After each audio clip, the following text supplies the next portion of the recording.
मुझे लोग अब्दुल कादर जिलानी कहा करते हैं, यारो ये हमारे वो असलाफ जिनका अल्लाह से ताल्लुक ये है, वो जिधर से गुजरते हैं वो लोगों की तकदीरें बदलते हैं। जिनकी हालत, मैं उनकी बात कर रहा हूं कि जिन्होंने 15 साल में हर रात में कुरान खत्म किया।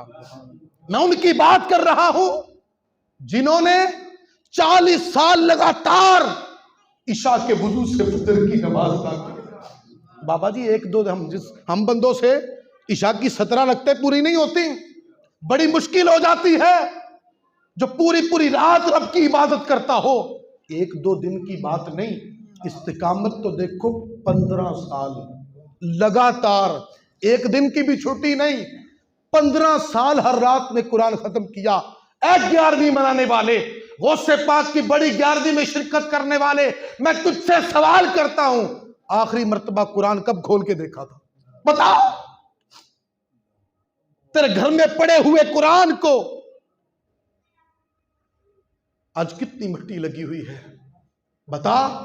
जिस गौसे पाक की 11वीं तू मनाता है, तू बता तुझे ऊपर से देख के भी कुरान सही पढ़ना आता है?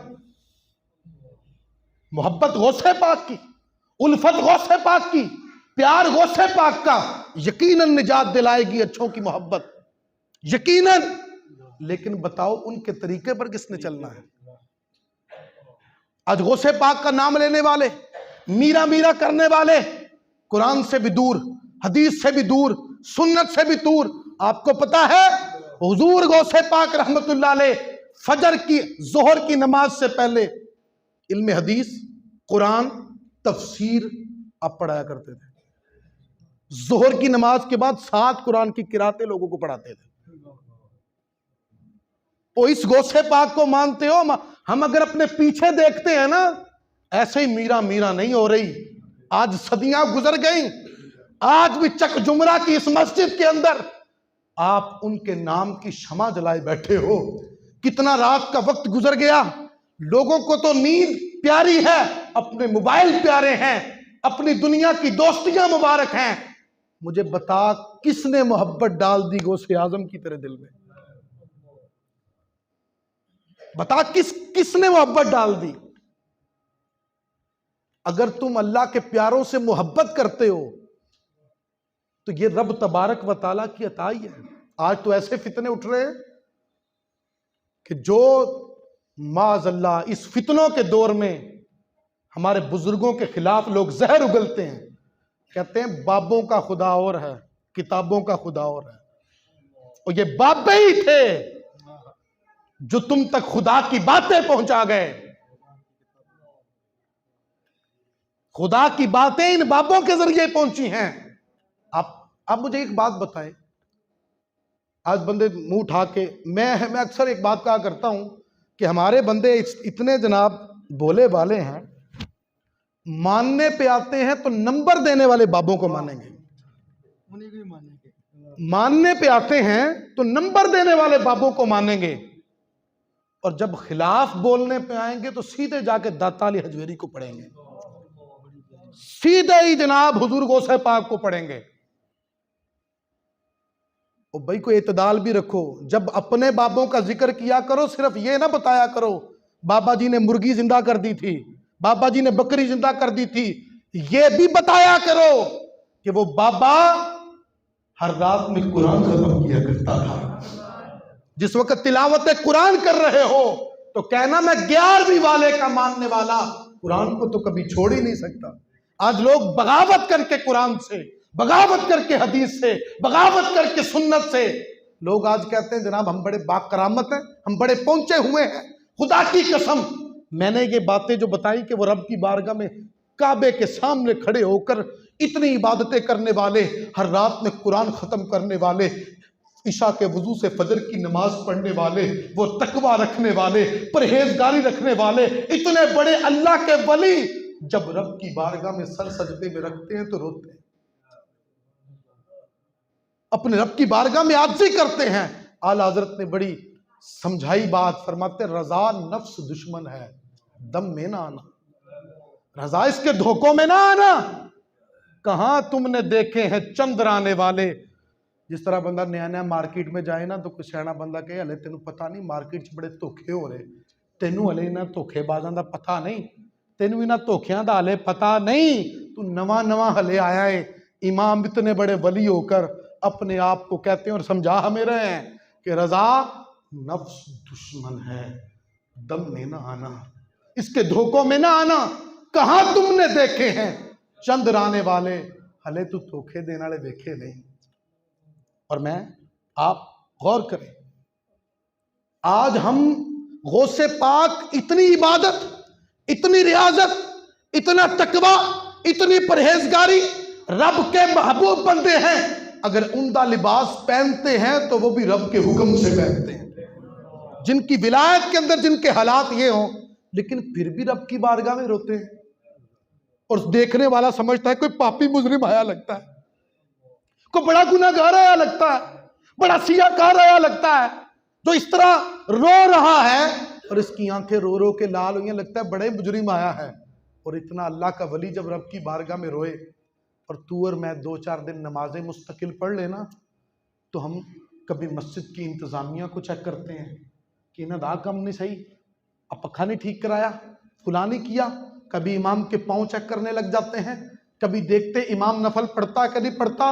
ओ बाबा मुझे बता तो सही, जब तू मस्जिद से बाहर निकलता है, गौसे पाक की 11वीं मनाने वाले चौक में खड़ा होकर जिस वक्त तू तबसरे दूसरे अपने भाई के खिलाफ कर रहा होता है, और तू जब पहले दिन मस्जिद में आया था तथा लोगों की इंक्वायरियां करने आया था, और तू तो पहले दिन जब आया था तू तो अपने रब को मनाने आया था, वो टूटा हुआ रिश्ता जोड़ने आया था, कहने आया था मौला बड़े गुनाह मैंने किए, बड़ी सियाकारियां मैंने की, बड़ी बदकारियां मैंने की, मौला तेरी बारगाह में, तेरे दरबार में मैंने अपना सर झुका दिया है, मौला मुझे माफ कर दे। अब नफ्स ने क्या किया, शैतान ने तुझे कान से पकड़ा, कहा इसको भी चेक कर, मस्जिद का इमाम ठीक है कि नहीं, फुलाने को भी चेक कर, सारे नमाजियों की इंक्वायरी कर ले, इस काम पे लगा दिया। रजा नफ्स दुश्मन है, दम में ना आना, कहां तुमने देखे हैं चंद राने वाले।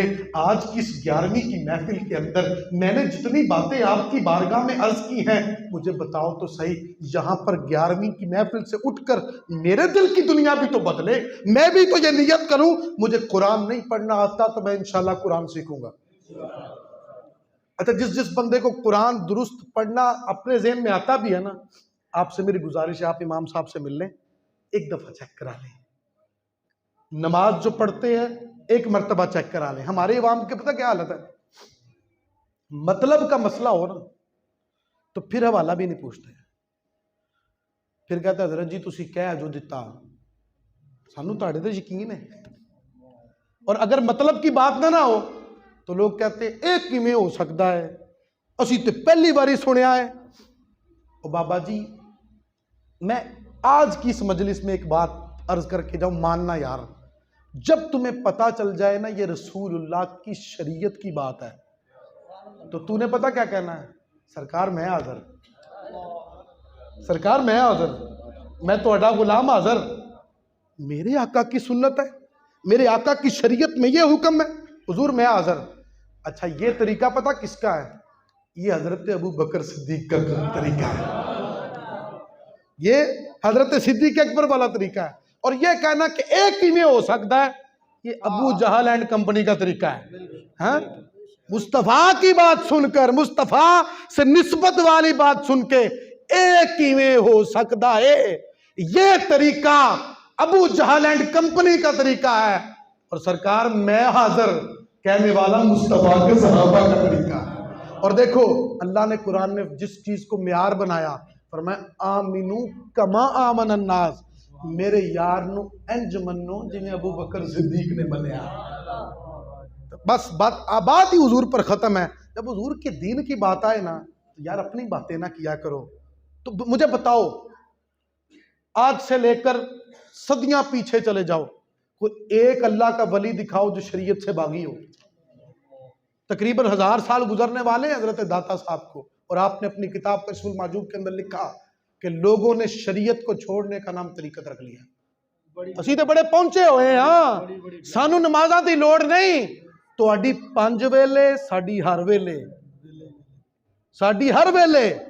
आप मुझे एक बात बताओ, हजरत गौस पाक के भी दादा पीर हैं हजरत जुनैद बगदादी। आपसे किसी बंदे ने आके कहा, जनाब एक बंदा कहता है मुझे नमाजों की जरूरत नहीं, मैं तो पहुंचा हुआ हूं, मुझे दाढ़ी वो नहीं रखता, कहता मैं पहुंचा हुआ हूं। फरमाया ठीक कहता है, वो पहुंचा हुआ है, लेकिन ये तो पूछो किधर पहुंचा हुआ है। फरमाया वो जहन्नम के किनारे पर पहुंचा हुआ है, अनकरीब वो जहन्नम में दाखिल है। अब मुझे बताओ, ये शरीयत के बागी, रब की बारगाह के सजदों के बागी, नमाजों के बागी, ये चरसे पीने वाले, 5-5 अंगूठियां पहनने वाले, नमाज न पढ़ने वाले, दाढ़ियां कटवाने वाले, इनको मानने वालों को मैं कैसे कहूं कि यार, मैंने कहा मानने पे आते हैं तो नंबर देने वालों को मानते हैं, अब नमाज का बागी वली कैसे हो सकता है। अब मुझे बताओ कि अगर ये इतनी, ये कहते हैं ना पहुंचा होने का मतलब होता है रूहानियत मिली हुई है। मुझे बता, खुदा की कसम, हजरत अबू बकर सिद्दीक से बढ़कर भी किसी को रूहानियत मिली है? अबू बकर ने 5 पढ़ी, हजरत फारूक आजम ने 5 पढ़ी, उस्मान गनी ने 5 पढ़ी, मौला अली पाक ने 5 पढ़ी, इमाम हसन पाक ने 5 पढ़ी, इमाम हुसैन पाक ने 5 जाहिर लोगों के सामने पढ़ी है।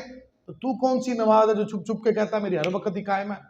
सबसे ज्यादा रूहानियत और रब का कुर्ब किसको है बताओ? सबसे ज्यादा कुर्ब रब का किसको है? मेरे महबूब को है ना, सोने महबूब सल्लल्लाहु अलैहि वसल्लम को है ना। मुझे बता, हुजूर ने तो 5 छड़ के 6 पढ़ी, फतहज्जद बिही नाफिला तल्लक है। महबूब तू तहज्जुद की नमाज भी पढ़, हुजूर पर तहज्जुद भी फर्ज थी, हुजूर 6 पढ़े और सारे सहाबा ने देखी, और मुस्तफ़ा के सारे सहाबा जिन्होंने डायरेक्ट मुस्तफ़ा से रूहानियत ली वो भी 5-5 पढ़े, बल्कि और भी पढ़े, बल्कि और पढ़े, और गौसे पाक हर रात में कुरान ख़त्म करें हैं। और तू कहे कि जनाब नमाजों के बगैर ही छुट्टी हो जाएगी। मैंने ये सीरत के पहलू को इसलिए छेड़ा है कि करामत वाले हैं, ऐसे नहीं जुबान से निकले तो रब बच्चे जिंदा कर देता है। ज़ुबानें भी ऐसी हो ना, गौस पाक जैसी ज़ुबानें, तो हम कहते हैं वो तो बड़े रुतबे वाले जैसी तो नहीं उदा दे हो सकते। मानने वाले जिनसे मोहब्बत करते हैं उनको फॉलो भी करते हैं। आज नियत कर लेंगे इंशाअल्लाह, एक तो नमाज की पाबंदी करेंगे इंशाअल्लाह, और एक नियत ये करें कि इंशाअल्लाह कुरान पाक चेक कराएंगे, कारी साहब कराएंगे, नमाज भी सुनाएंगे।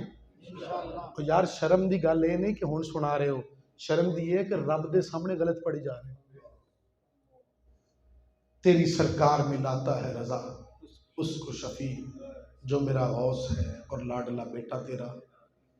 जितनी बातें मैंने कही अल्लाह रब्बुल इज़्ज़त कबूल फरमाए। काफ़ी टाइम से आप नमाज इशा जो है वो 7 बजे इसकी जमात होती है, 7 बजे से लेकर माशाल्लाह 10 बजे हैं, तो काफ़ी सारा टाइम बीत गया।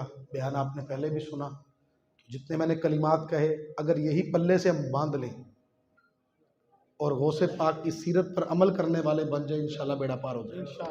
अल्लाह ताला हमें अमल की तौफीक अता फरमाए। व आखिर दावाना अनिल हम्दुलिल्लाहि रब्बिल आलमीन।